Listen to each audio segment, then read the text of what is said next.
Muy bien, muy buenas noches a las personas que nos están acompañando esta noche de día de asueto, donde parece que es domingo, pero ya es lunes y mañana tendremos que empezar a trabajar.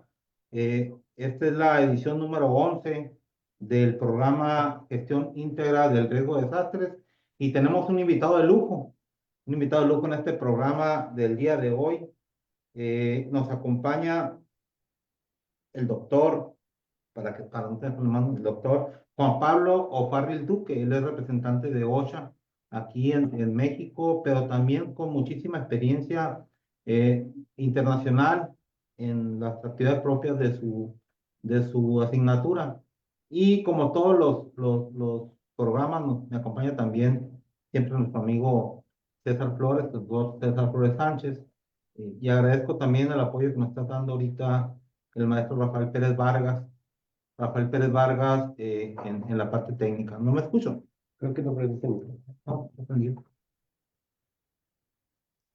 Sí, yo te escucho bien. Ok, sí, sí, se me escuchó bien.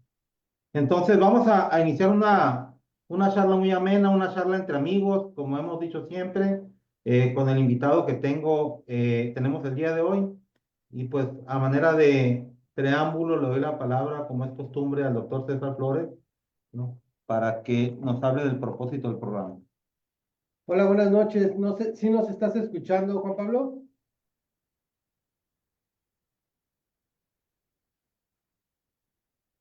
Juan Pablo, ¿nos estás escuchando? Juan, ¿a mí sí me escuchas?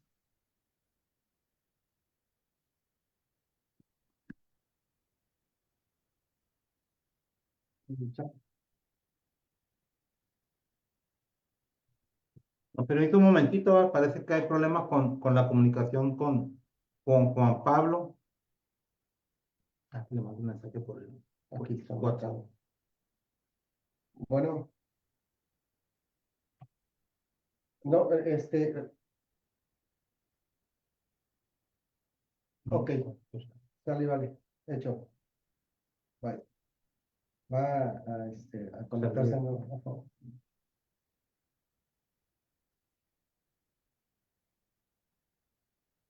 Bueno, en lo que Se conecta se otra vez. conecta nuevamente el doctor Juan Pablo Farril, eh, aquí agradezco la visita en Hermosillo de nuestro buen amigo César Flores, quien el día de mañana dará la conferencia inaugural de la Semana de Protección Civil de la Universidad de Sonora, la 10ª edición, ya 10 años con este evento transmitiendo en, en, en este tema. Y pues le agradezco mucho que haya podido estar aquí presente con nosotros en la ciudad de Hermosillo. Trataremos de atenderlo bien, como se merece.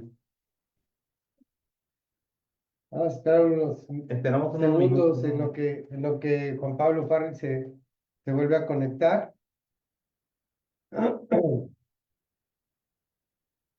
Bueno, y como es costumbre, esperamos sus comentarios a través de la fanpage de Radio Epicentro, ¿no? Para darle lectura aquí con nuestro invitado del día de hoy.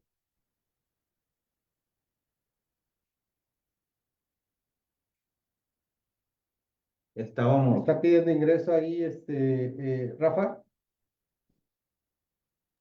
No, aún no.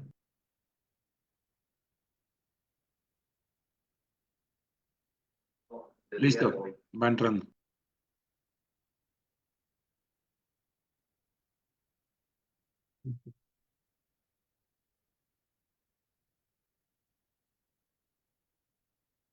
Creo que Ahora sí, estoy. Juan Pablo. Ahora sí. Ok, Gracias. Perfecto. también te escuchamos muy bien. Entonces, vamos a darle continuación al programa. Cedo la palabra a César Flores para que haga un preámbulo del mismo. Bueno, pues muchas gracias, buenas noches, muchas gracias Mariano por la oportunidad de estar aquí en el programa y aquí en Hermosillo y aquí en tu oficina. Muchas gracias Juan Pablo por aceptarnos esta invitación a platicar entre amigos. Este es un programa en el que Mariano y yo vemos la oportunidad de preguntarle a gente que tenga una expertise importante en la gestión del riesgo de desastre y en la protección civil, no solamente en México, sino ahora de manera internacional en todos los lugares donde has participado en la respuesta a desastres. ¿Cómo debe de ser nuestra perspectiva de la gestión del riesgo de desastre de una manera íntegra, no integral, sino íntegra, hablando de integridad, hablando de lo que debemos aprender, de lo que debemos ser? ¿Y quién mejor que nos pueda platicar que tú con la vasta experiencia que has visto en los distintos escenarios donde has estado trabajando? Por esta razón te agradezco profundamente, te agradezco muchísimo la oportunidad que nos das de seguir aprendiendo de ti, de seguir conociéndonos en otro sentido, más que el académico, más que el de la amistad y más que el profesional. Y bueno, quisiera que para que la gente que nos está viendo nos platicaras un poco quién es Juan Pablo Farril, de dónde sale Juan Pablo Farril, qué es lo que hace Juan Pablo Farril para México y para el mundo. Oh, bueno, muchas gracias, gracias colegas. Espero que ahora sí me escuchen. Perdón por el problemita técnico que hubo al principio. Mariano, César, gracias por hacerme parte de este espacio tan importante en el cual comentábamos hace un poquito fuera de línea. Gente muy importante ha pasado por este espacio y por este micrófono y también visualmente. Pues miren, Juan Pablo Farril, ¿quién es? Pues es alguien muy afortunado. Creo que para comenzar, creo que es alguien que ha tenido la gran fortuna de poder estar trabajando y en servicio. Creo que esa es la segunda cuestión. Aparte de la fortuna, Juan Pablo es alguien que ha estado en servicio mucho tiempo en diferentes frentes, pero creo que aquí hablando de la integridad, ¿no? El título tan hermoso que tiene este programa, está el tema de poder servir a las personas en momentos muy complicados, ¿no? Voy a empezar quizás por lo que hago ahora y quizás mucho de lo que estaremos conversando tendrá que ver con experiencias recientes que he tenido trabajando para el sistema de las Naciones Unidas en la respuesta a desastres, en la movilización de la ayuda humanitaria, eh, en momentos muy, muy complejos, ¿no? Después de algún impacto por algún huracán o por algunas lluvias importantes, en zonas de conflicto también, no solamente en América Latina, pero también en otras regiones del mundo, y poder estar allí juntando esfuerzos para poder aportar en situaciones complejas.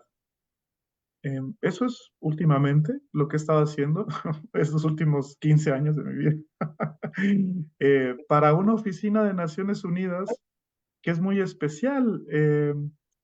Ustedes saben, Naciones Unidas es una organización muy, muy amplia en la que trabaja en muchos temas, eh, tanto por el lado del desarrollo sustentable. Ahora ustedes escucharán los famosos Objetivos de Desarrollo Sustentable de la Agenda 2030, que seguramente comentaremos, pero también una organización que trabaja para el tema de derechos humanos. Eh, Todas las agencias, fondos y programas de Naciones Unidas de alguna u otra forma trabajamos justamente para poder apoyar a las comunidades, a las personas, a los países en temas de derechos humanos. Por supuesto, hay agencias con un mandato muy específico, como el Alto Comisionado para el tema, pero bueno, todos como agentes de servicio por la organización tendremos que apoyar directa o indirectamente en este tema. También hay otro gran tema que nos atañe, que es el medio ambiente, por supuesto, también algo muy importante como sistema. Pero uno de los temas también de Naciones Unidas es el de la asistencia humanitaria, que es mi mero mole, como, como decimos aquí en nuestro país. La Oficina para la Coordinación de Asuntos Humanitarios de Naciones Unidas es la oficina, la entidad, digamos, coordinadora para que todos estos esfuerzos que se realizan en el marco de emergencias muy grandes y sobre todo donde los países piden apoyo, pues ahí estamos con ese mandato de poder poner a todos los actores de la movilización de la ayuda humanitaria internacional en línea para apoyar a los países, por supuesto a sus gobiernos, pero también como estamos en terreno, pues estar allí muy en contacto con las comunidades y sobre todo pues tratando de que no haya más desastres dentro del desastre, ¿no? Entonces, esa es una labor que me ha llevado a estar en desastres muy grandes. Yo recuerdo el primero, ya en funciones en esta oficina, fue el gran terremoto de Haití en 2010, en donde estuve varios meses en terreno, como se trata de una conversación un poquito así informal, nos encontrábamos en Panamá cuando esta primera misión con mi oficina se llevó a cabo cuando no sabíamos qué pasaba en Haití. Había un, un silencio muy preocupante después del terremoto y pues me movilizó a las pocas horas del sismo para ir a ver y evaluar la situación, qué era lo que sucedía. Entonces, en ese momento viajamos en un avión militar, recuerdo, dominicano, de Panamá, y ahí estuvimos sirviendo casi 3 meses. Eh, ay, ¿Me escucha?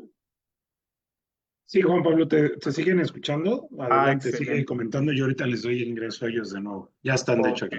ok, gracias. Es el internet de Sonora, pero adelante. Sí, ok, gracias. Entonces, les comentaba que esa fue mi primera movilización muy importante, en donde pues vivimos uno de los desastres más grandes que ha sucedido en épocas recientes en el mundo y donde tuvimos una experiencia muy desafiante, ¿no? Fue una movilización que eh, involucró a muchos países, incluyendo México, por supuesto, una misión mexicana importante que se movilizó para allá del gobierno federal, pero también Fuerzas Armadas y muchos tipos de apoyos, ¿no? Inclusive hubo personal del sector privado que estuvo también eh, movilizado para allá. Pero bueno, desde entonces, todo esto para decir que no hemos parado de viajar a otros contextos. He vuelto a Haití mucho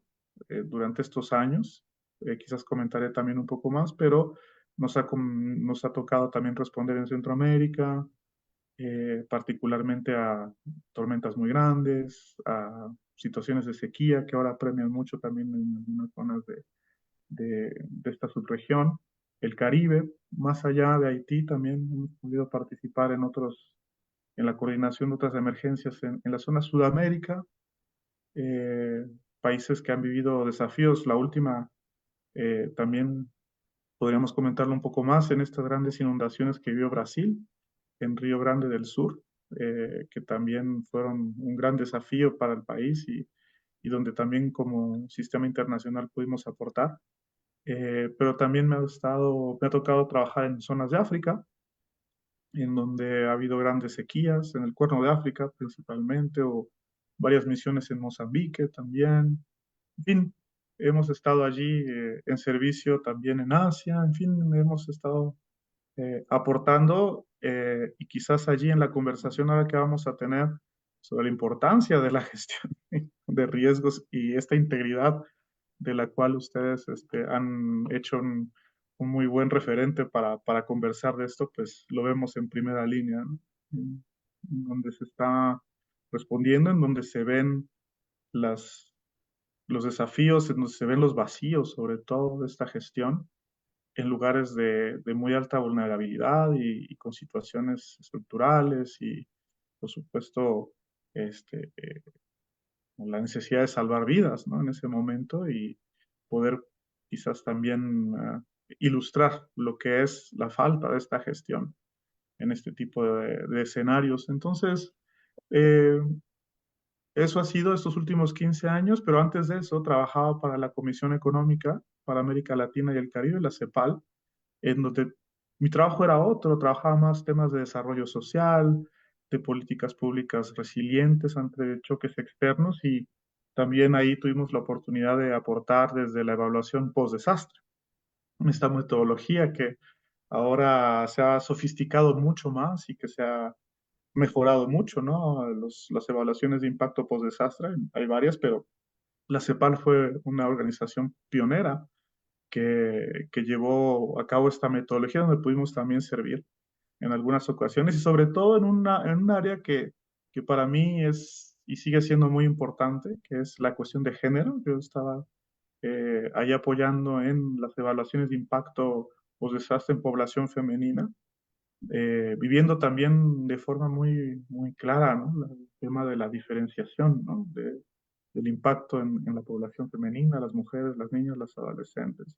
Y esto me ha acompañado durante toda mi carrera, ¿no? Entonces, hemos estado allí desde hace muchos años trabajando el tema como voluntario, por supuesto, también en algún momento de mi vida, como formación académica en la Universidad Nacional Autónoma de México.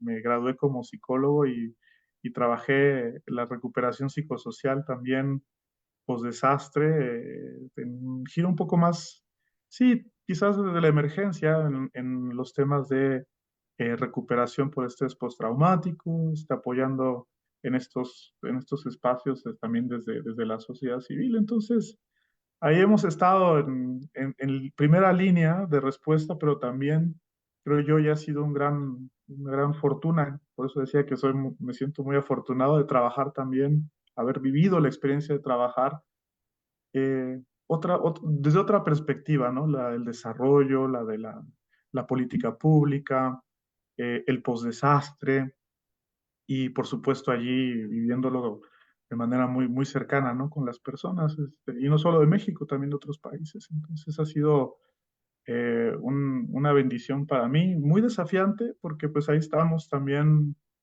digo, todos somos humanos y nos toca a veces sostener estos momentos tan llenos de emociones y tan llenos de cuestionamientos, ¿no? Sobre todo, para mí mi trabajo, eh, ahora que después de estos años he tenido la oportunidad de integrar mucho estas experiencias y poder quizás completarme, ¿no? En la perspectiva, eh, pues ver la importancia que tiene el ciclo integral, ¿no? O sea, es cierto que es fundamental el poder responder, el poder prepararnos ante los desafíos y estos choques que no solamente ahora con el cambio climático los vemos de manera más dramática.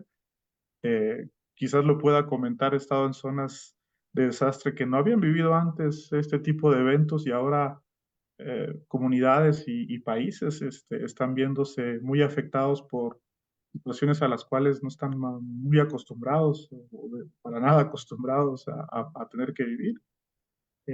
Pero pues también está ahí la importancia de poder prevenirlos estos desastres, ¿no? La reducción del riesgo, que también para Naciones Unidas es tan importante con el marco de Sendai, y con las agencias por supuesto los países y todos los actores, ¿no? Porque aquí en la gestión todos tenemos el espacio, ¿no? Porque todas las áreas del desarrollo de la sociedad están expuestas a estos choques, eh, pero también más allá de la importancia de la prevención, la preparación, la respuesta está, por supuesto, las otras fases, ¿no? Que también trabajan de forma conjunta, que es la rehabilitación, la reconstrucción, que son cruciales, ¿no? El construir mejor, el poder.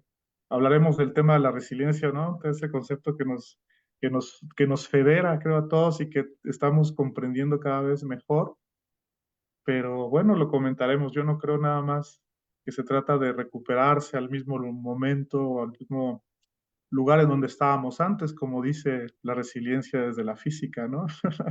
Sino que es el momento quizás para poder salir más fortalecidos y poder aprovechar de todas estas experiencias para poder estar mejor y más fuertes frente a en lo que viene, ¿no? No es solo el clima, es la pobreza extrema, es la urbanización mal planificada, son los conflictos, las guerras, cosas que comentaremos. Pero bueno, por ahí ahora dejo un poquito esta ya un poco larga presentación, como verán, hay mucho que platicar, pero sí, sí, con mucha suerte, Juan Pablo, trabajando en todo esto y sobre todo ahí en el servicio, ¿no?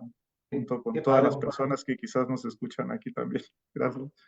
Bueno, quisiera yo iniciar con una pregunta, Juan Pablo, que la hago, pero luego te pido unos minutos para leer algunos comentarios, pero Sí. te dejo la pregunta aquí en el aire. Ahorita que comentas sobre resiliencia y todas las acciones y de ayuda humanitaria que has emprendido, en estos años dentro de, pues desde CEPAL y en Naciones Unidas también, finalmente ahorita hablas de la palabra resiliencia que, bueno, particularmente en pandemia como que se puso de moda y se usó para todo, se usó para todo, pero si nos hablas del dolor ajeno, del territorio que visitas, pero ¿qué sucede en el aspecto de resiliencia con Juan Pablo Farri?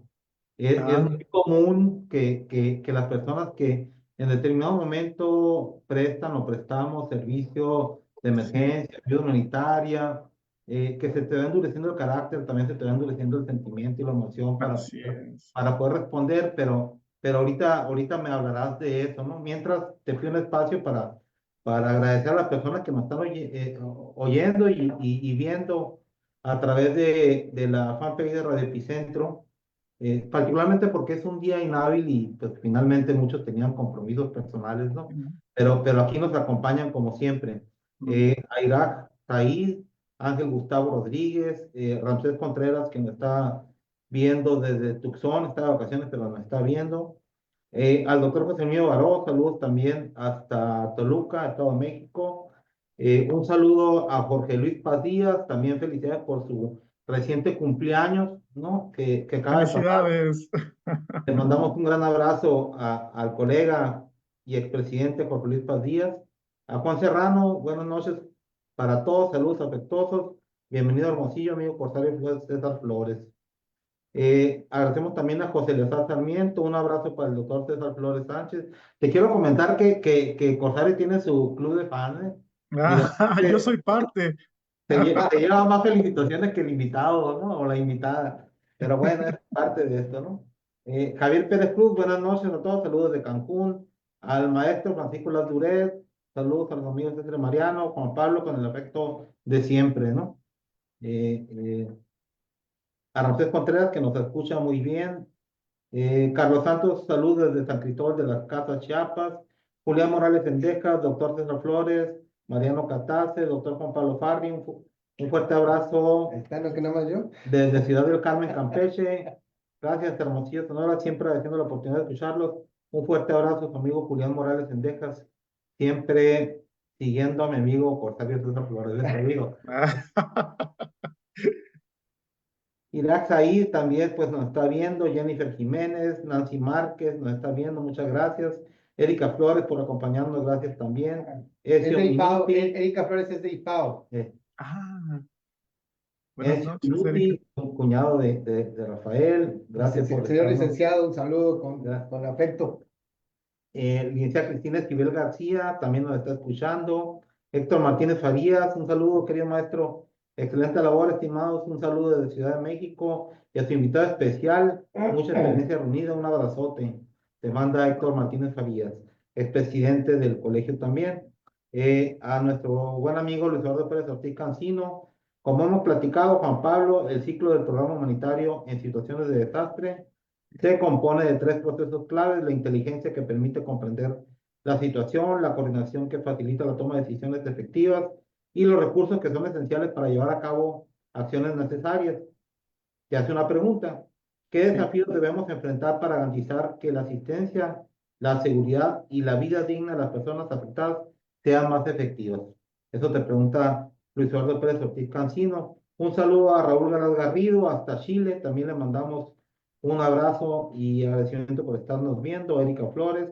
Al teniente NAP, Norberto Becerra. Saludos, buenas noches. Agradecido por la invitación de poder escuchar al maestro Pablo O'Farrill hasta allá hasta Puebla, pegado con Veracruz.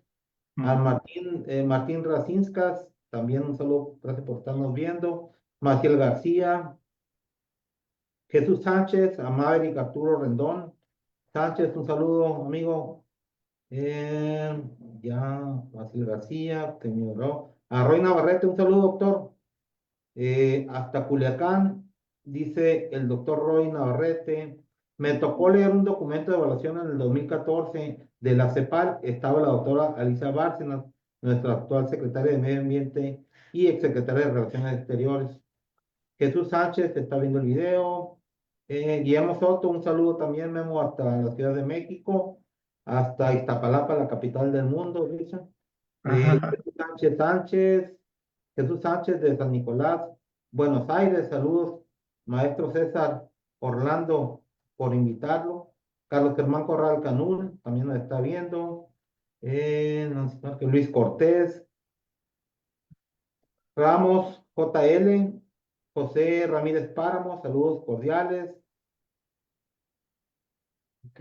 Fabián Goizueta, aquí nos está viendo en Hermosillo también. Antonio Ornelas. Bueno, agradecemos a todos y todas que nos están haciendo el favor de vernos y escucharnos esta noche en vivo con nuestro invitado especial.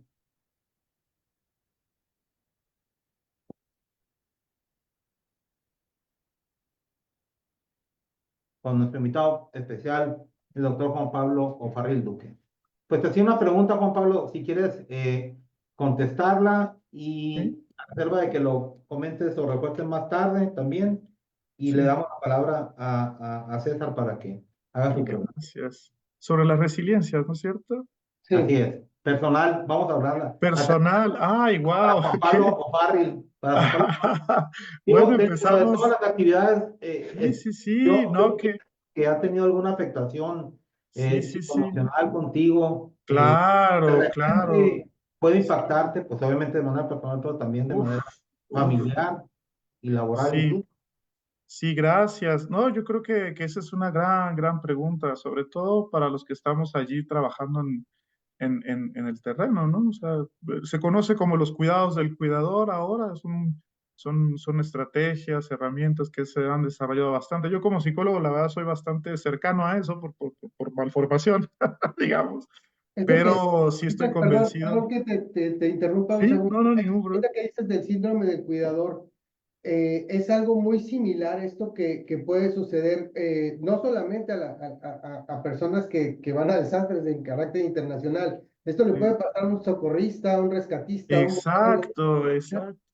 Sí, ¿Cómo lo asocias este síndrome del cuidador sí, sí. con la De hecho, mucho viene de la búsqueda y rescate y de las, digamos, la primera respuesta, ¿no? No solamente búsqueda y rescate, todos los equipos que están en primera respuesta con el objetivo de salvar vidas, sabemos que la premisa básica es justamente estar aptos, fuertes y poder servir de la mejor forma. Es una responsabilidad para todos el personal que nos encontramos en este ámbito el poder estar en esta capacidad, ¿no? Para poder servir mejor, pero por supuesto somos seres humanos también. Y hablando quizás ya desde una parte un poquito más personal, Leo, no saben las veces que uno está allí en diferentes momentos y lo digo con toda franqueza, ¿no? Llego a llorar a la noche al hotel y ahí me pongo a hacer mis meditaciones, para los que somos,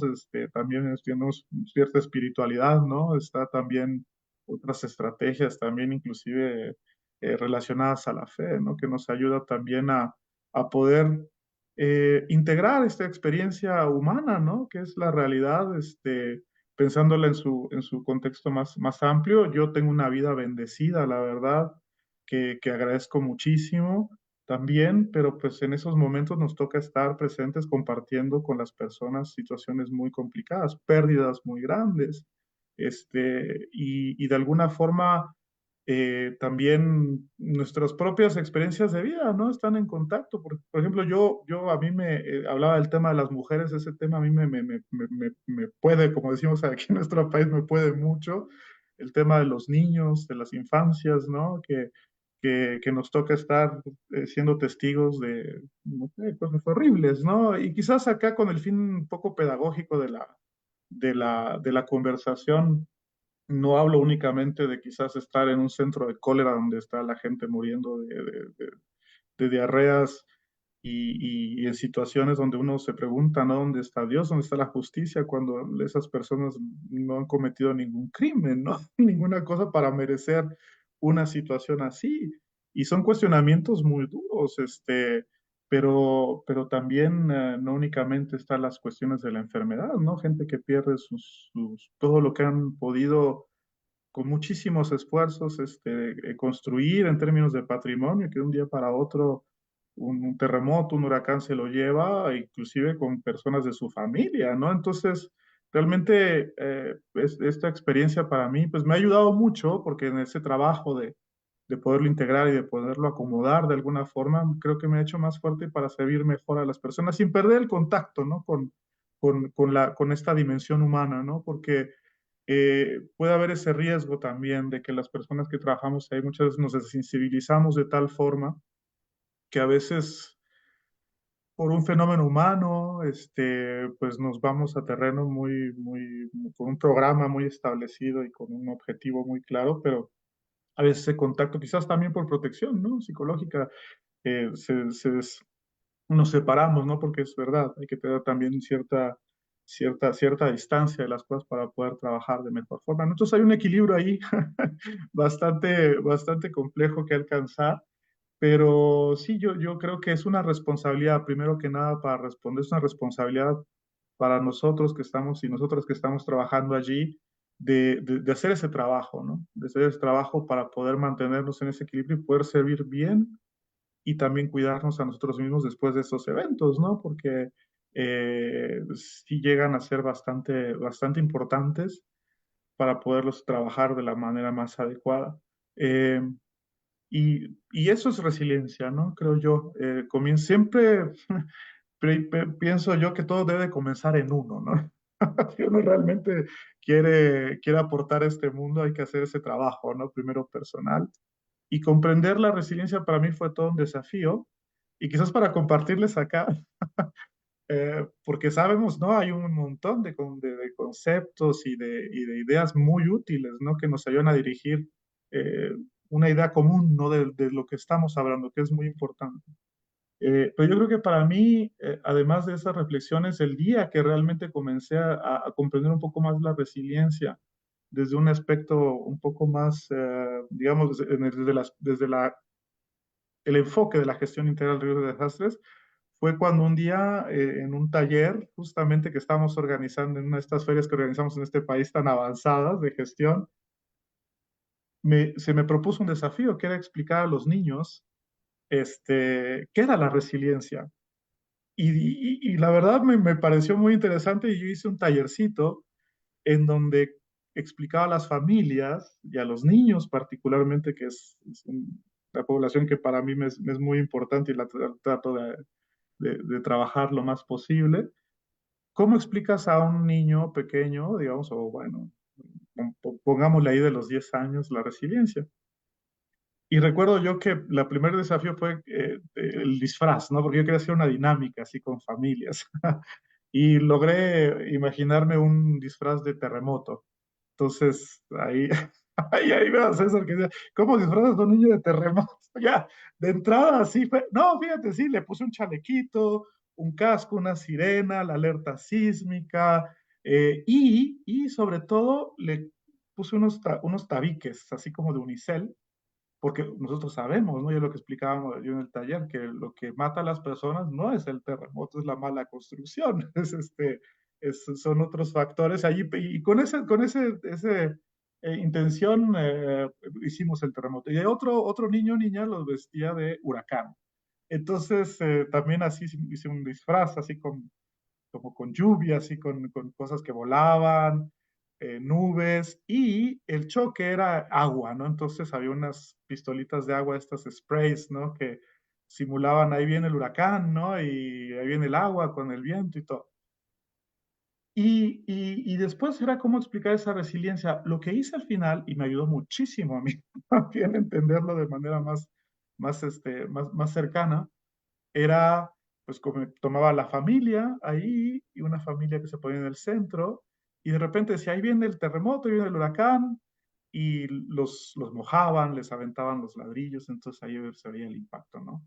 Cuando venía la resiliencia, era algunos voluntarios y voluntarias que tomaban unos escudos transparentes, grandotes, que me fabriqué yo de manera artesanal, que No se los decían, volaste a los granaderos. algo así, algo así, pero en lugar de matraca decía salud. Otro escudo decía empleo digno. Otro escudo decía, sí, cuenta en el banco, en fin, o sea, educación. todos estos factores de desarrollo que son los que protegen a las personas de los choques. Entonces, cuando las familias vivían el impacto, hacíamos una pequeña dinámica para que las personas escucharan cómo se sintieron, ¿no? Y decían, no, sí nos sentimos muy vulnerables, teníamos miedo, etcétera. Pero de repente decíamos, bueno, y que venga la resiliencia, ¿no? Y ahí venían las personas con los escudos y los arropaban, ¿no? Los protegían, hacían un círculo y cuando venía el huracán nuevamente y la tormenta, pues estos escudos los protegían, ¿no? Y realmente para mí esta resiliencia, pues es en muchos niveles, ¿no? Como puede ser cuestiones de desarrollo, cosas a las cuales tendríamos que tener todos y todas acceso por un derecho humano, Al como un final, empleo lo digno. que estás comentando es que esa resiliencia que se está construyendo tiene que ser dentro de los procesos de la gestión del riesgo de desastre. Así es, así es. Y es muy vasto porque Claro, se trata de un acceso a todas las cuestiones que por derecho la gente tiene que tener. Salud digna, acceso a servicios de salud de calidad, la un cuenta en el banco. empleo. Sí, su casa estar construida en un lugar, en un lugar seguro, que no esté expuesto a riesgos en este sentido, bien construida, en fin, todas estas cosas, pero no nada más, o sea, porque hay, para mí, ahora que hablábamos de todo este tema del cuidador, también está el tema de una resiliencia que también puede ser psicológica, ¿no? Porque una Claro, resiliencia también que inclusive yo le llamaría espiritual, porque créanme, fue un choque para mí haber hecho esta dinámica con las familias y de repente ver en países de gran vulnerabilidad gente que nunca ha tenido un empleo digno, que ha vivido en la extrema pobreza, que ha tenido todas las carencias, de repente viene un evento de estos, pierden todo y cosas y más, pero son un ejemplo de resiliencia. Yo, la verdad, uno ve lo peor en estos momentos, pero también uno ve lo mejor que existe en el espíritu humano. Y ver esas personas surgir con una capacidad de liderazgo, aún en gran sufrimiento, y salir adelante y pensar en su comunidad y pensar en su rol y la oportunidad de poder hacer una diferencia para su gente y en momentos muy difíciles, para mí ha sido un gran aprendizaje porque de esa resiliencia no viene de ninguno de estos factores donde que comento, viene de algo muy profundo en ellos y ellas y que surgen como líderes y personas que son, no tengo palabras para describirlo. Entonces, creo que esa resiliencia es muchas cosas, ¿no? Y bueno, claro, para los fines de lo que estamos platicando, por supuesto, es una responsabilidad de los gobiernos, de las instituciones, pero también de las personas, ¿no? También poder estar no sé, de ahí entramos ya en un terreno un poquito metafísico, quizás, pero ¿qué hace pero que una se vale. persona que tiene todas estas carencias tenga esa capacidad también, ¿no? El espíritu humano es muy... y bueno, creo que para mí ha sido un gran aprendizaje, ¿no? Porque trato de estar a la altura de estos ejemplos, ¿no? Cuando estoy ahí y estamos cansados y estamos tristes afectados, para mí siempre se me revelan esos maestros y maestras para mí que han surgido en estos eventos y que me animan a decir, no, bueno, vamos más allá de esto y llegar al momento, ¿no? De tomarse su tiempo para poder hacer todo el trabajo de sanación, vamos a llamarlo, de integración post misión, pero creo que para mí eso es, la resiliencia para mí es el ejemplo, ¿no? De esas personas. Pero terminaré diciendo que como dice mi mamá también, ¿no? Cuando le preguntan a mi mamá, con su gran sabiduría, luego dicen, ¿cómo estás? Y dice, bueno, ¿comparada con quién, no? Entonces, siempre hay que buscar estar y referentes, ¿no? En este caso, pues sabemos que ningún país es lo suficientemente fuerte ante los desafíos de los grandes desastres.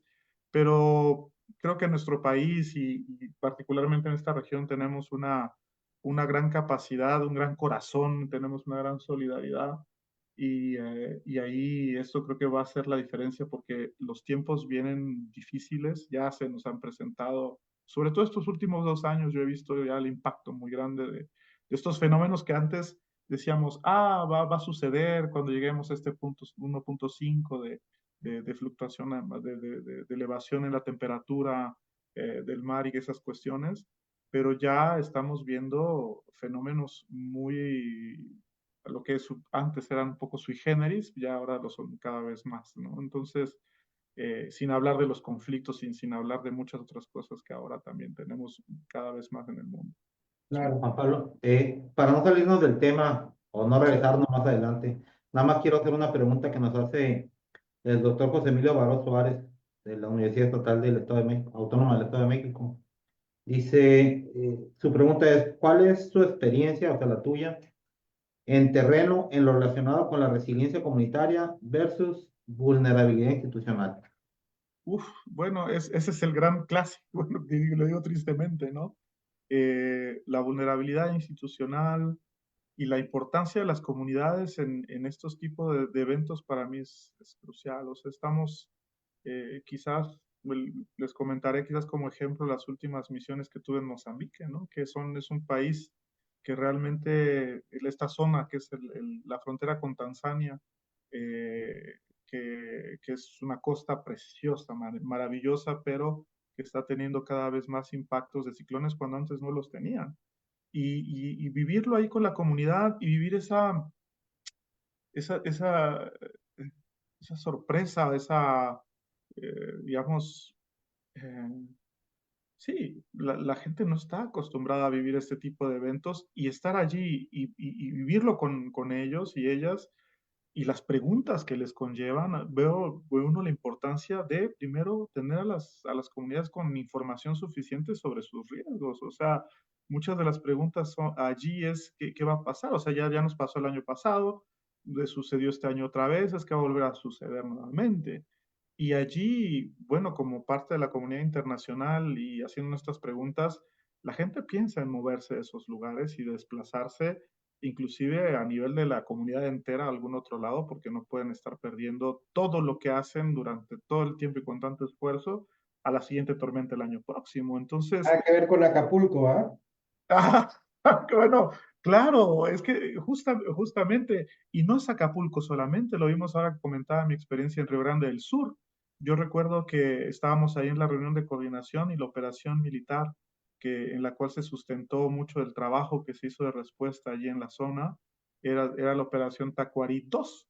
Y recuerdo que estábamos ahí con los colegas militares y la sociedad civil, las reuniones de coordinación, y yo de repente dije, oigan, una preguntita, de repente, ¿por qué se llama Tacuarí 2? Ah, dicen es que el año pasado tuvimos Tacuarí 1. Entonces, bueno, y vendrá Tacuarí 3, ojalá y no sea así, pero bueno, son zonas en donde Brasil nunca había experimentado inundaciones de este tamaño. Entonces, y nuevamente, ¿no? Está la cuestión comunitaria. Yo creo que hablamos de la resiliencia y la conciencia del riesgo de estas comunidades que están viviendo cosas muy nuevas y confrontándoles ante decisiones muy difíciles, pues tiene que estar allí, ¿no? Y realmente ahí viene donde quizás un mensaje muy importante es el rol de los gobiernos, ¿no? O sea, los Fíjate gobiernos. que una de las frases que tiene con muchísima razón el doctor Baró Suárez es que la vulnerabilidad institucional es la madre de todas las vulnerabilidades. ¿Ah? Sí. Y ahorita que nos estás platicando de Mozambique y de Brasil, pues si ves que el gobierno, o de Acapulco, inclusive por mm, poner algún ejemplo X, sí, hay este, muchos.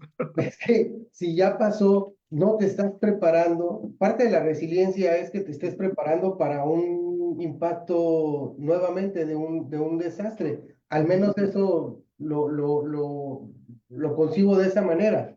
No solamente que te levantes y te sacudas el polvo y sigas caminando con la frente en alto, que es lo que nos están vendiendo en muchas circunstancias aquellos colombianos que tienen la resiliencia empresarial. Este, pero más allá de la resiliencia es que estés preparado para el impacto, que sea un impacto y que te estés preparando todavía porque va a volver a suceder, ¿no? Así Y, es, así y es. la parte institucional, la parte del gobierno tiene que fortalecer, Pues fomentar que la comunidad y la sociedad se manejen en ese sentido. Así es. Y es un mensaje que nosotros como comunidad internacional siempre vehiculamos, ¿no? Y cuando vamos a trabajar, el gobierno es el principal responsable de la vida y el patrimonio de las personas dentro de sus territorios. Hablo de gobiernos también, porque están los diferentes niveles, ¿no? Pero en Claro, general, ese es su rol.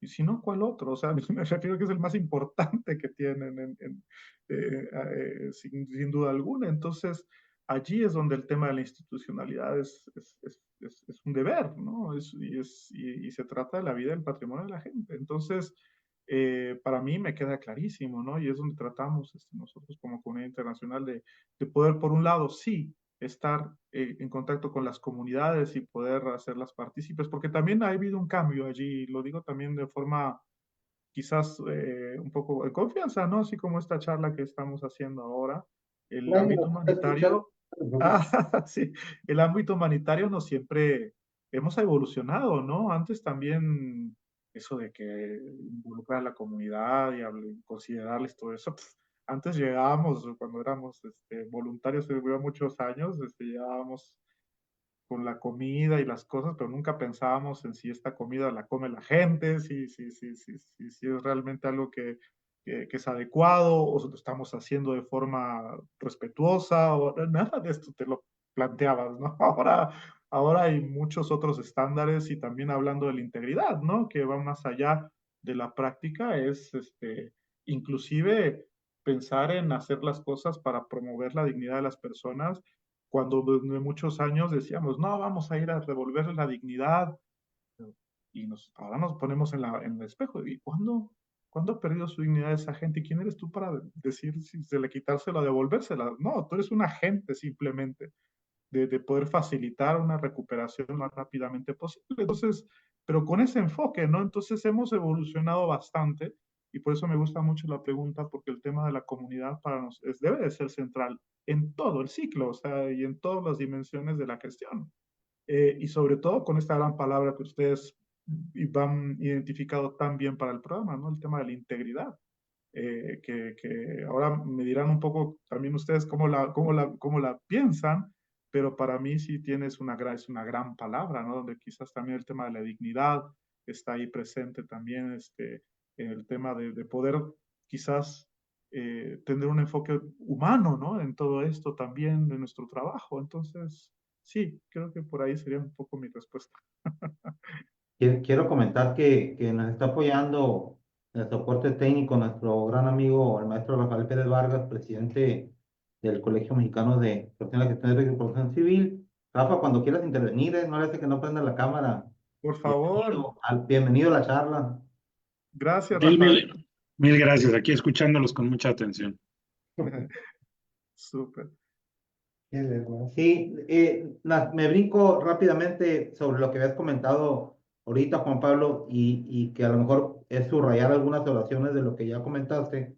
Pregunta la doctora Nacheli Ruiz de Sursa, ¿cuáles son las medidas de autocuidado que toman los equipos de profesionales humanitarios ante todo el sufrimiento que comparten con las personas afectadas?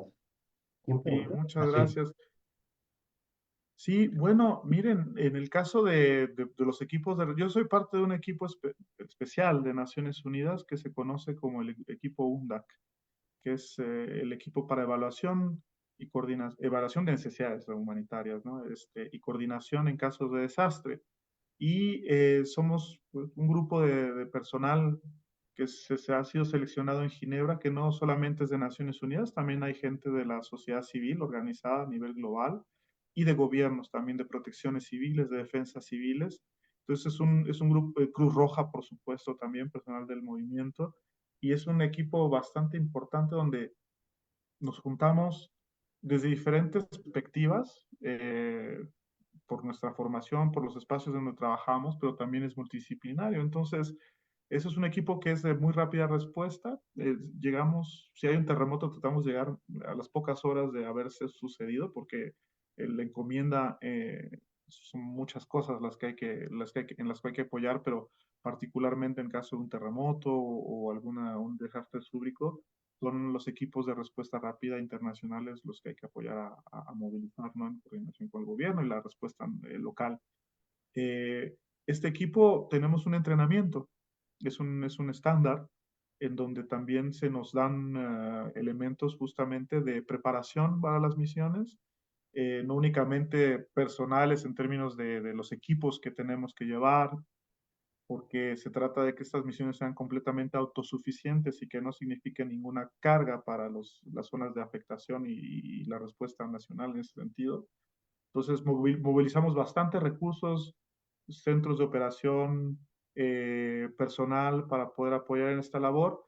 Y en este entrenamiento hay un componente importante para el tema de los cuidados, ¿no? Entonces, ahora hemos mejorado las guías, ¿no? Porque no significa nada más el prepararse durante previo al desastre, digamos, en el desastre y después, sino previamente tenemos algunas pautas también quizás de preparación para lo que viene, sobre todo tratando de mantenernos lo más eficientes posibles y no convertirnos en una carga más, ¿no? Para la respuesta. Cosa que sucede, créanme, o sea, somos humanos, nuevamente vuelvo al caso y no voy a decir el país ni qué misión, porque ya las últimas misiones me ha tocado ser líder de equipo de estas misiones muy grandes, particularmente las últimas dos fueron muy desafiantes, que fueron en Haití, después del huracán Matthews en 2016 y el terremoto del 2021. Me tocó ser jefe de la misión y había casi 50, 60 personas internacionales a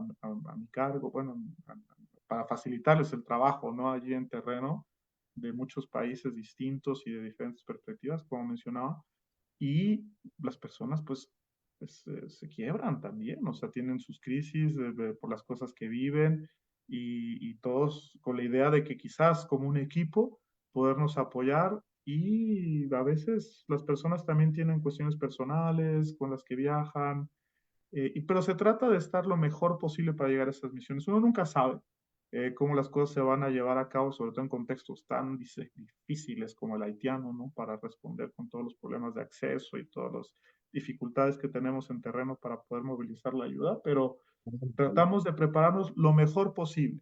Esa sería la cuestión. Y estar listos para responder como equipo cuando hay alguien que tiene algún tipo de situación que le impida poder continuar a trabajar.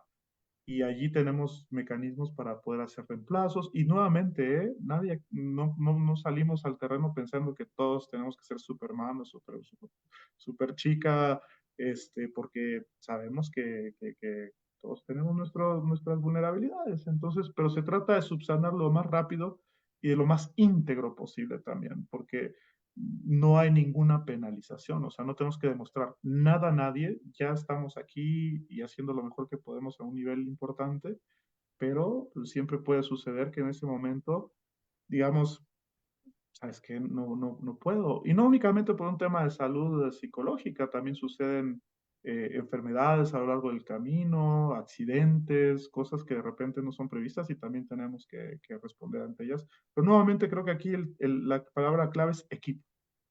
O sea, no estamos solos acá y no venimos a una función específica, estamos como un sistema trabajando como un cuerpo y de repente si algo sucede, poder subsanarlo y poder proteger a la persona también que de repente tiene algún tipo de momento y poder, inclusive no significa desmovilizarlo o desmovilizarme, porque me puede pasar a mí también como jefe de equipo, a cualquiera le puede suceder, pero también una estrategia que tenemos es poner a la gente un poquito en descanso, ¿no? O sea, tener unas horas, o sea, porque el ritmo es frenético, ¿no? O sea, que hay inclusive muy poquito descanso que tenemos también que gestionar lo suficientemente para que el equipo pueda seguir bien.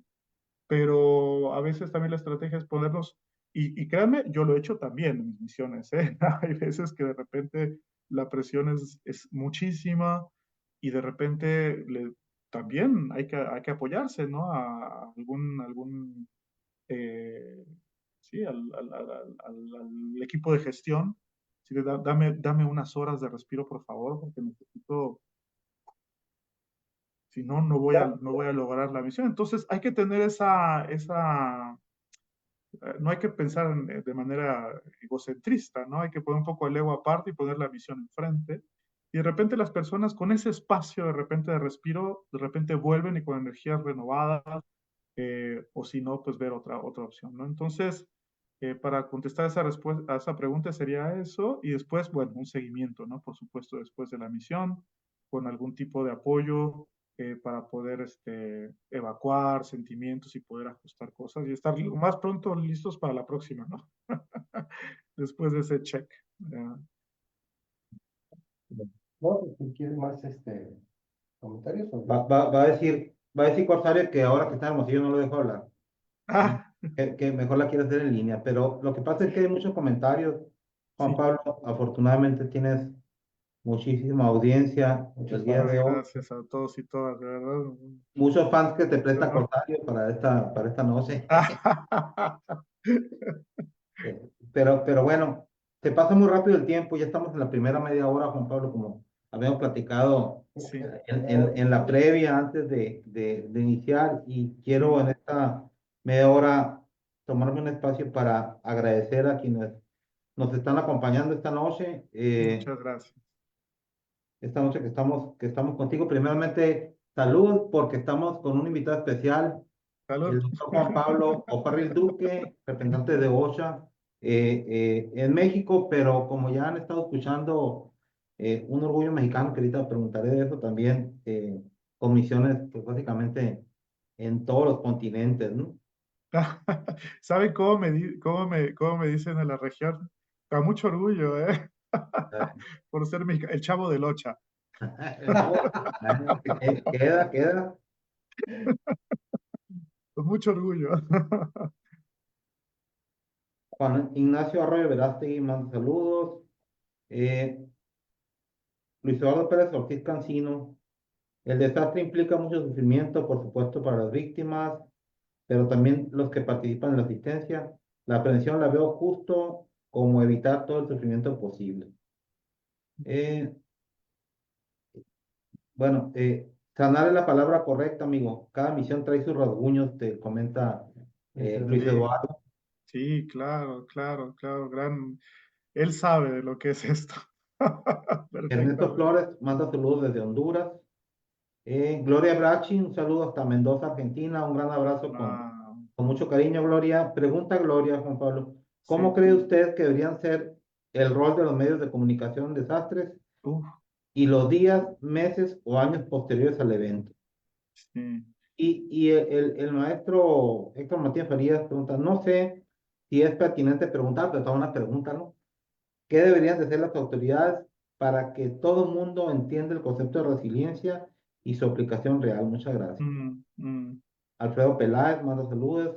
El abogado Jorge Ortiz, que dentro de unos días nos acompañará también aquí en Hermosillo en la Semana de Protección Civil, comenta, deberían entenderlo muchas de las autoridades. Primero, el paternalismo y asistencialismo son sus principales enemigos. así es. También vuelve a preguntar, Jorge, amigo, o sea, se dirige a ti, ¿no? Nos Sí, comenta sobre las guías, ¿son públicas? claro, sí, lo son. Notificación. Sí. Luis Eduardo, ¿cuáles son los productos de cada misión? Me parece valioso que nos hables de esto. Bueno, el programa es tuyo, ¿no? Tú manejas la conversación como quieras. Yo tengo la obligación de leer a quienes nos hacen el favor Ay, muchas de gracias. escucharlos, Sí, ¿no? sí, De sí. escucharnos. Hilda Camacho nos manda saludos también. Eh,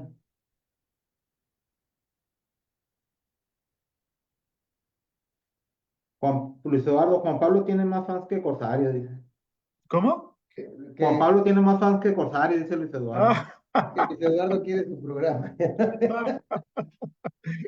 Sacha SP también nos está viendo. José Ramírez Páramo, Nadibet Barrueta Camacho, Aranza nos manda saludos, está viéndonos desde Puebla. Juan Ignacio Arroyo Verástegui. Él pregunta, ¿qué mecanismos innovadores y metodologías participativas recomienda Naciones Unidas para fortalecer la transferencia de conocimiento científico-técnico mm, hacia comunidades locales, de manera que dicho conocimiento se traduzca en acciones concretas de reducción de riesgo y mm. construcción de capacidades comunitarias sostenibles? Quiere que le haga su tesis. Sí, vamos Oscar Oliva García, un saludo, estimado ingeniero. Saludo, Juan Pablo, ahora desde Puebla. Mi opinión es que no hay que dejarle todas las autoridades. Cada quien debe trabajar desde su trinchera y sumar ordenadamente como Así sociedad es, civil, así ¿no? es. Son los comentarios que tenemos ahorita, ¿no? Y saludos. Entonces, preguntas para seguir. No, yo estoy de acuerdo ahí con la pregunta de Jorge Ortiz de Sí, las guías UNDAC, ¿no? sí, sí, Son sí. públicas Claro, y las totalmente podemos público. consultar en internet, ¿no? Totalmente. Ustedes pueden visitar el sitio de OCHA y ponen ustedes OCHA Online o Oficina de Coordinación de Asuntos Humanitarios de Naciones Unidas. El Y en Chavo del ese, Ocha no tiene fanpage. ¿perdón? El Chavo del Ocha no tiene. Ah, no, no, todavía no. Vamos a proponerla. Sí, sí, sí, sí. No, todas las metodologías que manejamos, tanto para el equipo UNDA, con los lineamientos para los equipos de búsqueda y rescate, o la movilización de equipos médicos de emergencia, en fin, todas son guías a disposición del público en general, porque se trata de que toda esta información y toda esta, digamos, estas frutos del trabajo de tantos años y tantas emergencias estén accesibles realmente para todos y se puedan retomar, adaptar y contextualizar a los marcos que sean necesarios. Todo eso lo hemos alcanzado con pues, muchísimas experiencias, ¿no? De terreno y ahí vamos creciéndolas, ¿no? Oye, Juan Pablo, cuando tú empezaste en este tema de la respuesta a desastres y principalmente, específicamente lo que comentabas de Haití hace 15 Sí, años, sí. no había la oferta académica que hay hoy para la respuesta ni la prevención de desastres. No, no, ¿Ah? no, hemos Pero evolucionado. en este Sí, momento te están sí, escuchando estudiantes de licenciatura, sí, estudiantes de alguna carrera técnica superior sí, universitaria, de algunos que están estudiando el TVGIR, te están estudiando estudiantes de maestría, te están escuchando estudiantes de maestría y de doctorado en las distintas modalidades y toda la oferta académica que sí, afortunadamente hay en el país. sí. Tú que tienes una experiencia importante de manera internacional en el ámbito global de Naciones Unidas, en el ámbito local, en las comunidades en las que has estado en diferentes partes del mundo, ¿qué nos puedes platicar Mm, de cómo más prepararnos? Porque no nada más ir a tomar la clase de la célula y tomar la clase del extintor, sí, ¿no? O de ponerse chalequito y de saber cuál es, dónde va la señalética y presumir que yo sé perfectamente la norma no sé cuál. sí, ¿Qué nos puedes decir de cómo nos podemos preparar más sí, para poder precisamente eso, que es lo que muchos no entendemos, que es sí. servir? Sí, sí, ay, gran pregunta.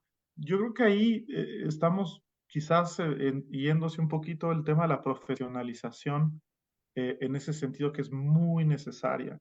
Nuevamente comentaba para los que ya tenemos un rato haciendo esto, cómo han evolucionado las cosas desde los enfoques, pero también desde el trabajo inteligente, ¿no? O sea, hemos evolucionado y allí creo yo, y particularmente con la experiencia que he tenido en otros contextos, en otras regiones, decir que en América Latina, yo creo que con Asia-Pacífico somos la región que más ha evolucionado en la comprensión del riesgo y de su gestión integral.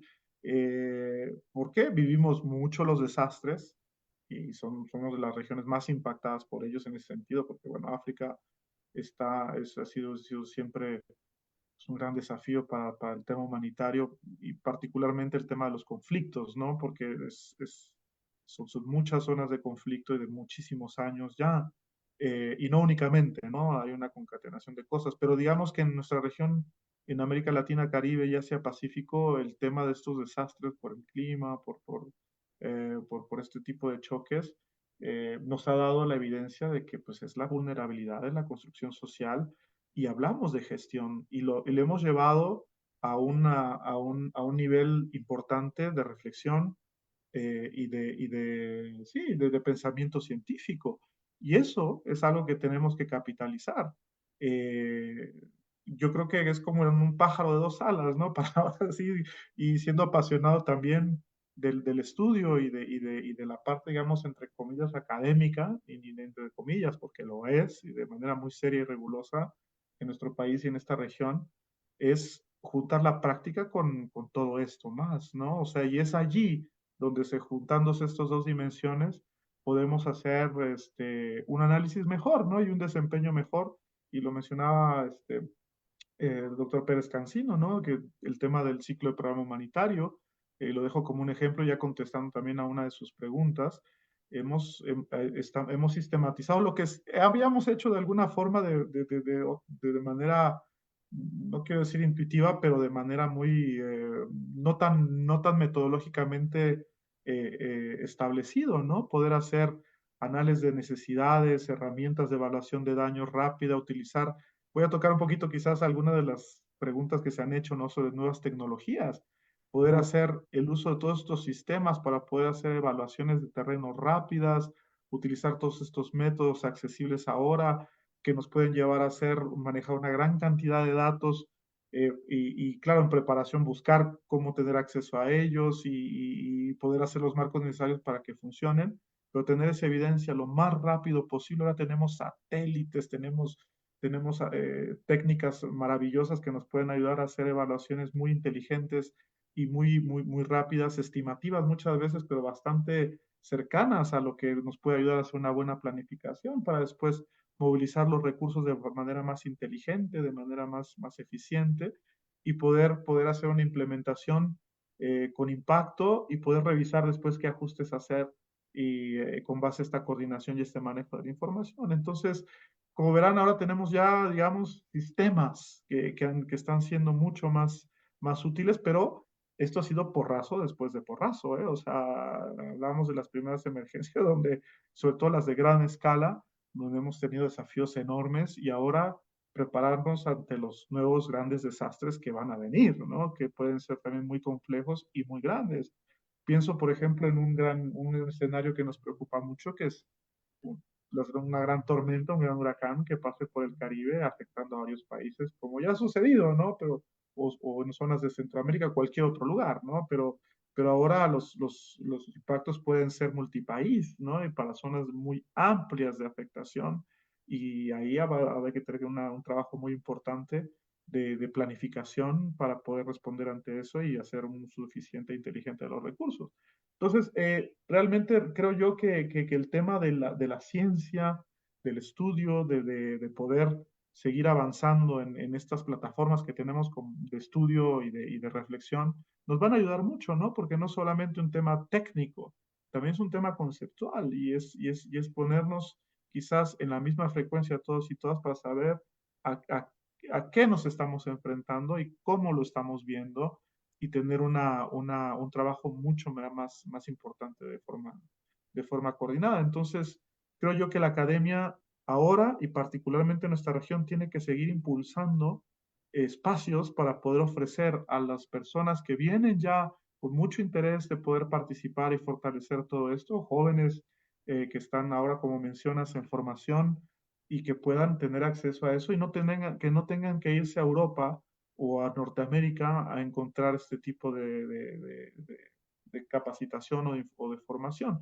Ya estamos aquí en esta región del mundo con la capacidad suficiente para poder ofrecer esto y quizás de mucho más alto nivel. Eso es mi percepción muy personal, ¿no? Porque aquí sabemos de lo que se trata también. Entonces, sobre todo lo vivimos, ¿no? Entonces, creo yo que allí, ese es a mí me gustaría ver en la región de América Latina más centros de formación, más espacios de conocimiento, más oferta académica de línea de investigación para gente que quiere llevar aún más, ¿no? Más adelante, más fuerte las reflexiones y sobre todo las soluciones, ¿no? A lo que nos estamos enfrentándonos. Juan Y quizás Pablo, estoy tratando de también responder un poco a lo que han comentado algunos colegas, el tema de la comunicación, ¿no?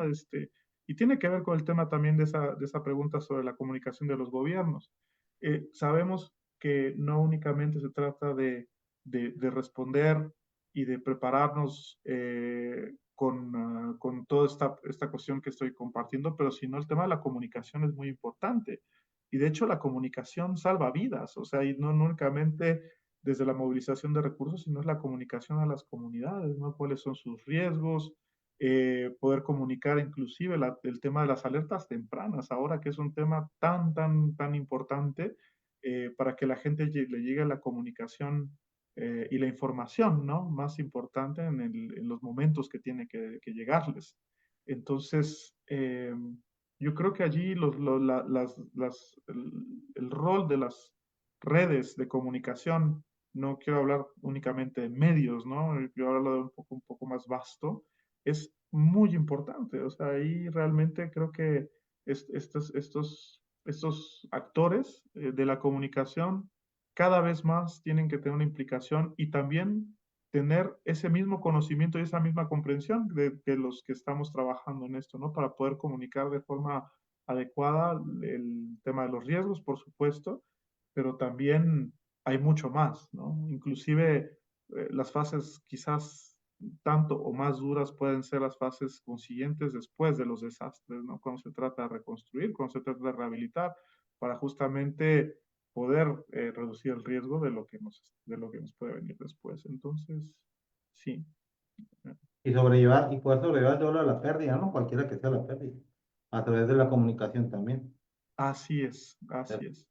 Linda Álvarez, a propósito de eso que estás hablando, Juan Pablo, Linda Álvarez dice una plática muy alentadora. Me encanta el enfoque humanitario que le das a tu actividad, Juan Pablo, tu Así es. colega de la primera generación de doctorado, ¿no? También Ajá, sí. la doctora Linda Álvarez, un saludo al doctor Luis Manuel García Moreno, que está viendo el programa también, Ah, nuestra amiga wow. Aranza Ponce de León hasta Puebla, Jennifer Jiménez, le mandamos saludos que quienes están escuchando, ¿no? Juan Pablo, hablando de esa, el enfoque de la gestión del riesgo y cómo visualizan ustedes de un nivel superior, pues, a partir de la organización que representas, la gestión ahí prospectiva, preventiva, porque es público notorio las acciones de gobierno que ha estado tomando Naciones Unidas, no, perdón, Estados Unidos, Sí. y en este panorama geopolítico, Ujú. ¿cómo se está preparando Naciones Unidas, particularmente el área que tú encabezas como jefe de misión o aquí en México, a la falta de recursos que ya ha anunciado el presidente de Estados Unidos para este tipo Sí. de acciones? Wow, qué gran tema. La verdad ha sido también ¿sabes? Son tiempos muy desafiantes para el mundo humanitario en general. O sea, no únicamente para el sistema de Naciones Unidas, sino que pues esta decisión ha tenido un impacto muy importante en el trabajo humanitario a nivel global. Eh, y va al agradecimiento también, porque durante muchos años Estados Unidos ha funcionado como el mayor cooperante y el mayor donante de recursos para las emergencias y para el trabajo humanitario alrededor del mundo. Esta decisión tiene implicaciones tremendas, ¿no? No únicamente para nuestra región, pero para muchas otras en el mundo. Y pues estamos pues tratando de comprender cómo vamos a trabajar, pensando en las personas, ¿no? Que han dejado de recibir estas actividades, que muchas son financiadas, eran financiadas por el gobierno de los Estados Unidos. Entonces, eh, hay una gran reflexión ahora en curso, ¿no? También, porque cómo poder saldar esa brecha, focalizar el trabajo, la repriorización con los recursos que se tienen, buscar opciones al financiamiento también, y sobre todo, pues tratando de continuar sosteniendo, pues miren, el panorama de necesidades humanitarias del 2024 hablaban de casi 300 millones de personas en necesidad de ayuda humanitaria de urgencia, ¿no? Bajo criterio de salvar vidas. Y esto es mucha gente en todos lados del mundo y con un monto que se había estimado en 46 billones de dólares. Y cuando el donante humanitario más grande se retira, pues no significa que esas personas dejen de tener esas necesidades. De hecho, la preocupación que tenemos va más allá, porque sin esta asistencia, muy probablemente las necesidades se disparen aún más y se hagan más crónicas. Pero bueno, esa es la realidad y justamente han sido meses muy difíciles y todavía estamos allí en estas grandes reflexiones, ¿no? Cómo hacer. Mientras tanto, el sufrimiento de las personas continúa y se incrementa, ¿no? Y lo dijo el secretario general en una cita justo aún más, aún, ¿sabes por qué? Octubre o noviembre, en una asamblea general, septiembre, de hecho, el año pasado, antes de que pasara todo esto, y que informaba a la comunidad internacional sobre el bajo financiamiento, ¿no? de la asistencia humanitaria. Y no hablo de las Naciones Unidas, digamos, se estaba comunicando a los países en general del mundo y dando un reporte de estas necesidades y ya había un subfinanciamiento muy importante y lo decía en su comunicado, ¿no? Que eso significaría quizás de no hacer algo al respecto, que los conflictos también se incrementaran, ¿no? Por este tipo de, por el incremento de las vulnerabilidades también y de las situaciones en los países. Entonces, pues estamos pues, allí, ¿no? Muy preocupados y ahora pues como humanitarios no tenemos que dejar de trabajar y de esperar que las cosas puedan tomar un curso favorable pronto porque tenemos que seguir respondiendo al imperativo humanitario, ¿no? Que es uno de nuestros grandes principios, el atender las necesidades de las personas en donde quiera que estén. Y pues bueno, ahí estamos, ¿no? En este gran desafío, nuevo gran desafío que presenta un año 2025 para lo que le queda muy complicado. Mandamos saludos a Valeria López, que nos está viendo también en el programa, a Marta Gómez Gallegos, saludos hasta Puebla. Gloria Brachi comenta, la comunicación hacia las comunidades es el mejor ansiolítico, así lo expresa el doctor Stein, Mm, psiquiatra, ¿no? así es. Luis Eduardo dice, gracias Juan Pablo, acabas de responder una pregunta de examen para los estudiantes de la Universidad Autónoma de la Ciudad de México que estudian inteligencia para la decisión y la acción en situaciones de desastres, alumnos también del doctor César Corsario. No, pero yo no les voy a preguntar. Pero él sí, la pregunta no era de Cosario. Y aquí Luis Eduardo nos hace el favor de poner las ligas que comentabas ahorita, Juan Pablo de Ocha, ¿no? Sí, Donde vienen las guías que comentabas. gracias. A José González, imagino, saludos desde Valle del Carmen. Cosario. Oye, yo quiero hacerte una última pregunta que ahorita hablando del tema del retiro del USAID,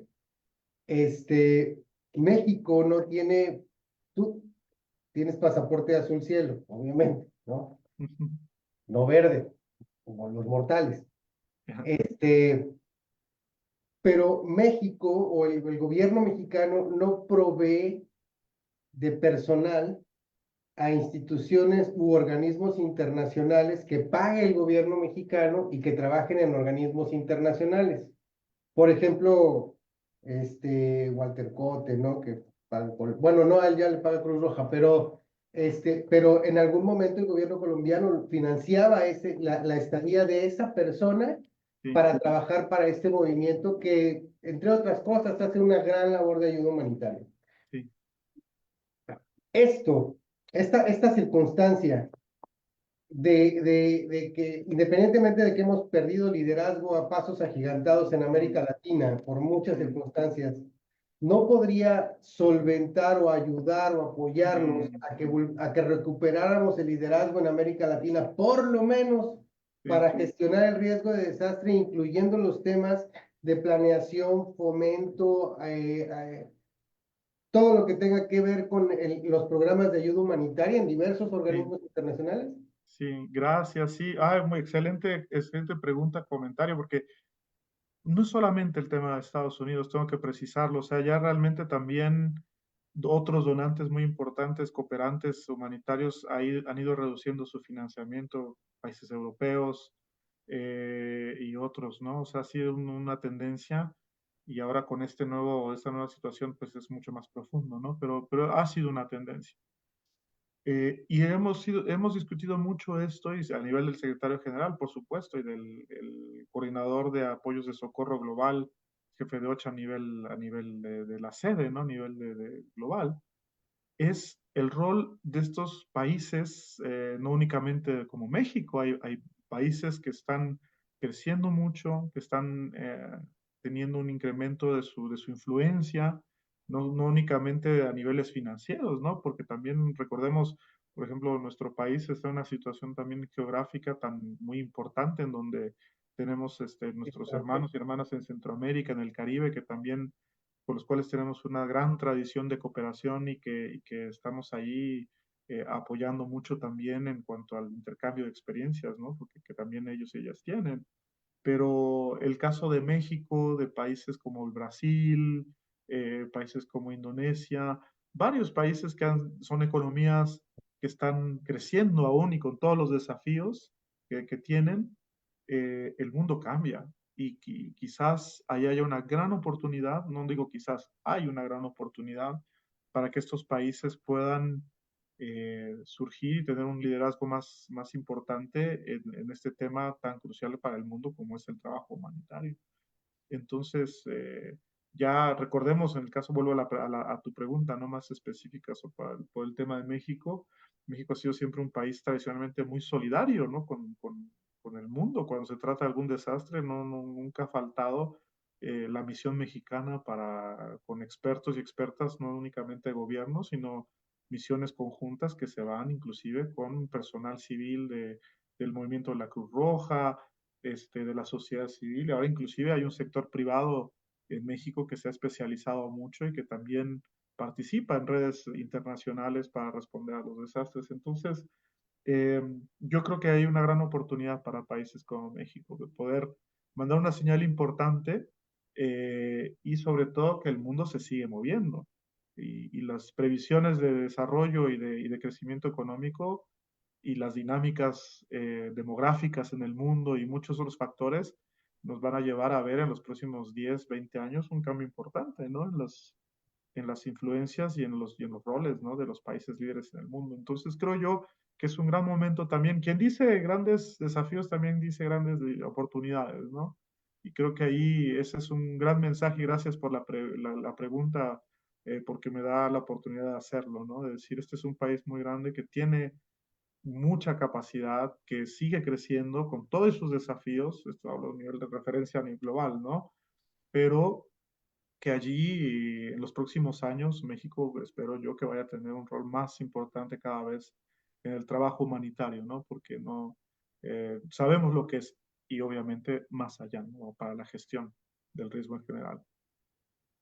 Perfecto, muchas gracias. Uh -huh. Leticia Hernández Baraja, maestra, te mandamos un saludo hasta Playa del Es Carmen. doctora. Doctora, ¿ya? Doctora. Ah, perdón, doctora.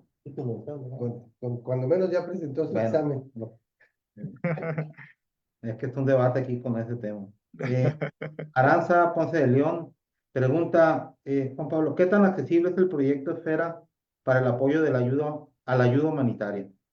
Maravilloso, la esfera, es el proyecto Esfera es una de nuestras Biblias. No digo que sea la única, pero es de las más importantes, porque como decía yo, el fruto de tantos años de experiencia de trabajo, de tantas organizaciones, parte de un estándar humanitario y una metodología de trabajo conjunto que respete a las organizaciones, que pueda poner un orden importante y sobre todo tener esa guía, ¿no? Que es el manual Esfera.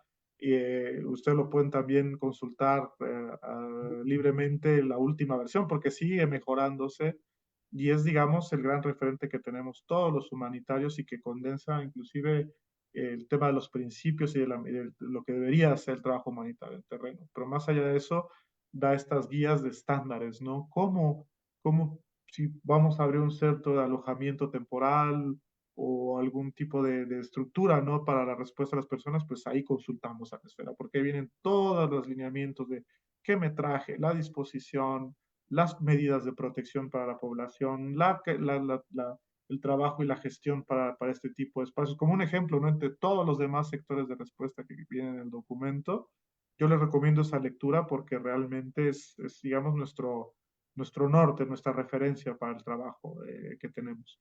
Y sobre todo también despierta muchas reflexiones importantes, ¿no? Sobre el trabajo de asociación entre organizaciones humanitarias, los principios humanitarios fundamentales y otras cuestiones también que son una súper interesante lectura que les recomiendo mucho. Muchas gracias. ¿Tienes otro comentario? No, ahorita no tenemos comentarios, solamente saludos. Sasha SP también nos está viendo. Luis García también nos está viendo en el programa. Muy bien. Pues vamos a empezar a cerrar, Juan Pablo. te agradecemos la verdad mucho que hayas aceptado la invitación.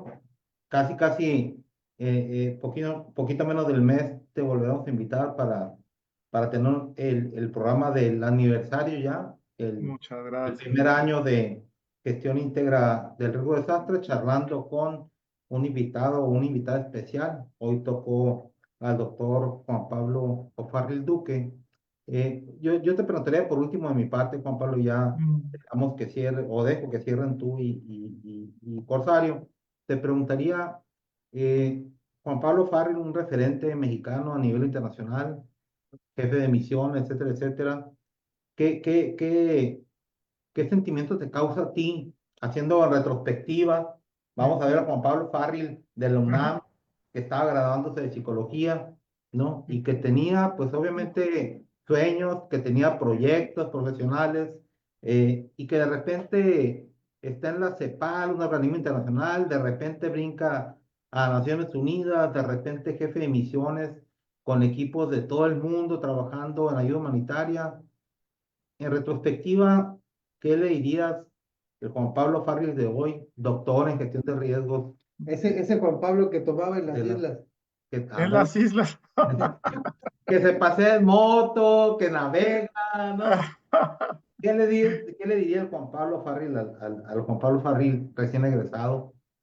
Wow, qué hermosa pregunta me acabas de hacer. Mira, yo creo que me envío el mismo mensaje que me mando como el Juan Pablo de aquí a 30 años. A ver, Eh, es realmente estar aquí en este mundo es un espacio muy cortito de tiempo, ¿sabes? Estamos aquí por un breve, así como dice la canción, por un breve espacio. Y realmente yo pude haber sido maestro de escuela, pude haber sido enfermero de algún hospital, pude haber sido cualquier otra cosa, pero creo que mientras haya habido esta oportunidad de poder hacer algo por las demás personas, eso para mí es mi más grande satisfacción. O sea, y me tocó estar aquí que es un regalazo, porque como les menciono, o sea, mi trabajo me lleva a descubrir países, culturas, eh, ver situaciones y momentos en lugares que a veces ni me imagino, porque recuerdo siempre la fiesta de Año Nuevo, digo, bueno, ¿y en qué país me va a tocar? Ahora nunca sé, de repente me volteo hacia atrás y me ha tocado estar en lugares bastante inesperados, porque suceden los desastres allí. Eh, yo creo que lo que me diría y lo que me estoy diciendo en 30 años después es, dale, dale, síguele. Vas bien y puedes dar mucho más. Puedes dar mucho más y sigue creciendo y sobre todo ir más allá de esto, ¿no? Ahorita estamos aquí en un espacio de reflexión, la academia, el arte, el vecino, o sea, tampoco tenemos que ir al otro lado del mundo para hacer el trabajo que hacemos, ¿no? O sea, podemos hacerlo en nuestra casa y yo creo que allí mantener esa conciencia de lo que significa el rol que tenemos es muy importante, pero mantener esa humildad, ¿no? También de poder seguir creciendo y seguir quizás alcanzando de otras formas también y seguir colaborando un poco. En este tema de la integridad, ¿no? De la gestión va más allá del trabajo técnico y del trabajo profesional. Entonces creo que allí se trata me digo yo, ¿no? Felicidades, se te dio la oportunidad, la pudiste aprovechar, síguela usando para lo que se tiene que utilizar, porque trabajar en esto sin tener esa integridad que mencionan en el programa, ¿cuál es el sentido? O sea, realmente se trata de las personas, se trata de estas situaciones. Entonces, creo que me mando ese mensaje también en el tiempo desde más adelante para decir, vamos a seguir adelante, vamos a seguir comprometidos sobre todo y haciendo que este espacio tan cortito que tenemos de vida sirva para algo, ¿no? Y disfrutarlo mucho. Y para los que creemos que en algún momento rendimos cuentas a nuestra conciencia y a quizás a algo más, seguir haciéndolo, ¿no? Con esa línea, ¿no? Y sobre todo con el corazón, que es de eso se trata. Sí. Sí, Juan Pablo, pues muchísimas gracias. Yo creo que Estoy absolutamente seguro que has inspirado a muchísima gente a investigar más de ti, porque aparte eres muy modesto y muy discreto. Ah, Pero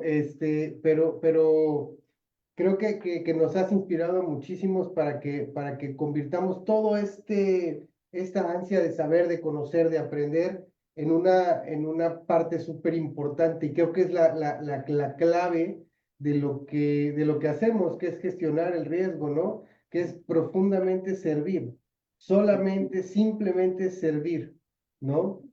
sí.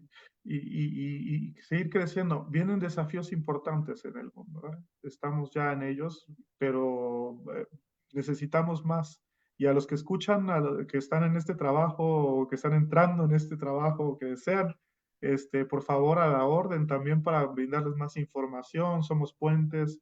Por favor, contacten a las personas que organizaron acá esta charla, Mariano, a Rafa y por supuesto a César, ¿no? Si quieren saber un poco más, porque necesitamos mucha gente, ¿no? Importante, capaz, porque están desafíos que vienen ya cada vez más fuertes. Entonces, a disposición total y les agradezco mucho el espacio de poder compartir con todas y todos.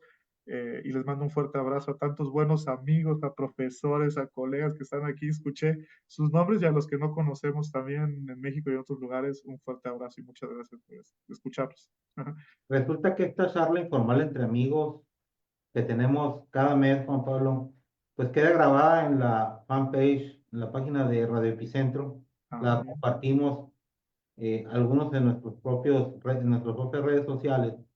Sin embargo, a pesar de ser una charla informal entre amigos, se convierte prácticamente en una cátedra sobre la gestión íntegra del riesgo de desastres. Tratamos de dejar ese mensaje y yo creo que en estos 11 programas que tenemos contigo, pues queda ahí la evidencia de un seminario, ¿no? Del deber ser. Tú decías ahorita hace un momento que es el deber de los gobiernos, pero yo le agregaría el deber ser de los gobiernos y de nosotros también, ¿no? Bien Así lo es. comentaba Óscar Oliva, pues que también a nosotros nos toca una parte que hacer en esta materia y una parte muy personal, pues, ¿no? Muy personal, que es la que tú estuviste abordando en tus comentarios y que subrayó Linda Álvarez. Mm. Entonces, de mi parte no es más que agradecerte y le dejo al amigo Corsario a que cierre el programa. Pues nuevamente darte las gracias profundamente. Tú sabes lo que te admiramos, lo que te aprendemos, el cariño que te Igualmente. expresamos y que es un placer escucharte platicar. Hemos tenido la oportunidad de platicar de manera muy cercana, pero creo que es justo y necesario, dice un libro por ahí, que entre todo el gremio conozcamos cuál es la labor de un mexicano en términos de respuesta a desastres y de ayuda humanitaria, porque, como te dije hace un momento, creo que nos inspiras, como es la bolsa de trabajo de la ONU, de Muchas Inspira, gracias. así nos inspiras a nosotros para seguirnos preparando. Y yo encontré preguntas en los comentarios que nos hizo favor de leer Mariano, súper interesantes, no siempre, bueno, aparte de las aportaciones de Gloria, de Linda, de Luis Eduardo, preguntas interesantes porque la gente necesita conocer el espera, lo que preguntaba Aranza Ponce León, y te están escuchando alumnos de licenciatura, de maestría y de doctorado. Y eso para mí es fascinante porque Ay, totalmente. podemos expandir mucho más el tema, la curiosidad, el ansia de investigación, y por favor sugiéreles que no estén buscando titularse por promedio, porque eso no investiguen. Bueno, este es otro debate que tenemos aquí, ¿no? ¿Eh? Te agradezco muchísimo, de verdad te mando un Gracias. abrazo con muchísimo cariño y, Igualmente. y espero que podamos volver a platicar de nuevas experiencias que tengas que nos puedas compartir. Con mucho gusto, con mucho gusto. Un fuerte abrazo a todos y todas. Gracias y qué honor. Muchas gracias a todas las personas que se conectaron esta noche, a pesar de ser un día festivo y inhábil, pero muy agradecido por todos sus comentarios. Y muchas gracias, Rafael, por sacarte de la cama el día de hoy, que te tocaba tu día de descanso. Gracias por entrar de bateador emergente y te agradecemos mucho. Ya estamos ya de línea, ya en el line-up. Ok. Gracias, Nos vemos Rafael. dentro de unas semanas. Te Ok, volvemos a invitar, Rafael. Gracias. Gran placer. Gracias, Hasta Rafa. luego. Gracias a Buenas todos. noches.